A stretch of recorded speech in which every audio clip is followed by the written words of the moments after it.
In every community, there are people who go above and beyond. Meet Sivuyile Brian Funda, Whitley's community hero, making a real difference, inspiring others and changing lives. The Sivuyile Funda Foundation. Ndaye ndamisa le nto kuthiwa yiSivuyile Youth Development Center.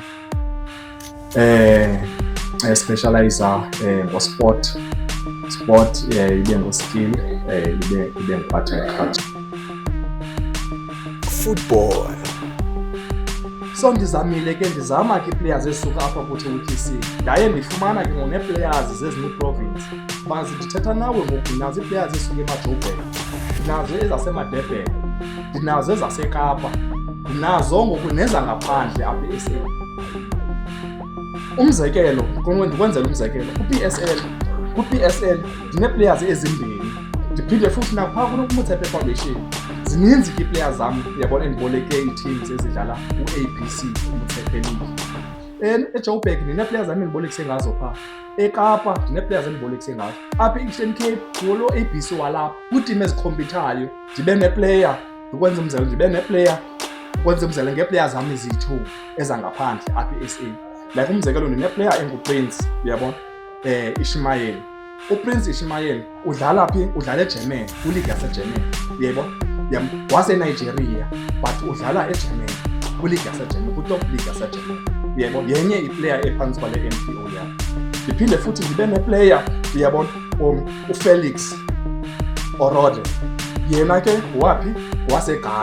waseGhana udlala phi? Udlala eArgentina. Andingomntu othanda ulala, andikwazi ulala kunabantu abaxakekileyo. Skills development and training. Kule nyaka leyo weza kuMr D wathi Brian ndifuna abantu abayi-300 uyabo. Abantu abayi-300 ndizabatreyina uyayibona.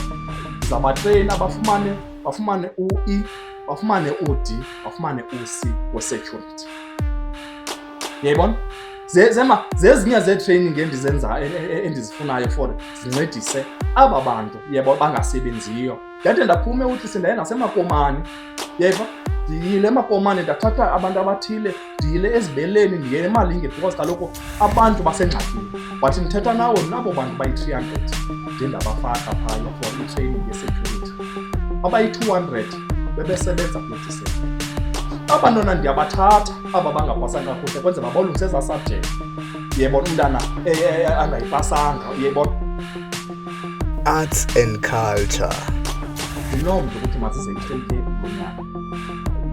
Zize e-Eastern Cape zenze i-partnership neSivuyile Youth Development Center ukuthi mazizowutheni, mazizokwenza i-workshop, ziworkshophe abantwana abanomdla kule industry yefilimu. Ndiyiphethe ke ngoku loo nantsika loo project. I-project endiyiphetheyo no-MEC because of ndifuna i-funding. Bazokwenza ke ngoku eso story ke kuzawusetyenziswa aba bantu batreyiniweyo. Kudibene ke neza actors zizayo ukwenza eso story. Bazokwenza eso story bazawusenza apha e-Eastern Cape, and apha e-Eastern Cape sizokwenziwa apha eDonga. Kuzosetyenziswa ezi zikolo zinjengePhumleni, ezi zikolo zinjengeFunda ukwenza enantsika eso story. The challenges. Xa ndisayiplayer phaa kwinantsika kwi-assessment funeka ndikhwelise iplayer uyayibona. Uba siye kwitim eseKapa funeka sibheke eKapa. Uba itim eseDurban funeka sibheke eDurban. Uba ePitori funeka sibheke ePitori. Uba iLimpopo uyabo iLimpopo funeka uphindaphinde ukhwela. SoseJoburg funeka uphinde ukhwele futhi ugqithe uyandihlele. Yiyona nantsika itsala kakhulu uyayibona. Apho funeka inoba ndikhwelise neplayer. Nalapho xa ufika phaya funeka ufike ulale yebo. So zonke ke ngokwezona ntsika funeka into baziphume epokothweni yam. Mna akho office mna ndingakhange ndayihamba apha local kwezi office zilapha local.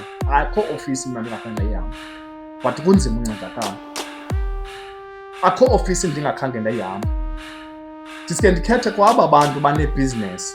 Bakhona abantu abanebhizinesi ndiyokhala kuye.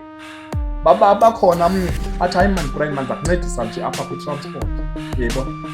Ibisenzeka ke loo nto leyo before i-COVID.